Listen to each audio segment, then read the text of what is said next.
నిన్నటి నీడలే కనుపాపని ఆపితే రేపటి వైపుగా నీ చూపు సాగదుగా.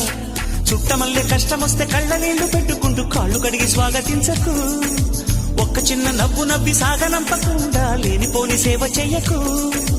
మిణుగురులా మిలమిల మెరిసే దరహాసం చాలు కదా. ముసురుకునే నిశి విలవిలలాడుతూ పరుగులు తీయదా. నవ్వే నీ కళ్ళలో లేదా జాబిలి, నవ్వే ముంగిళ్ళలో రోజు దీపావళి. ఓహో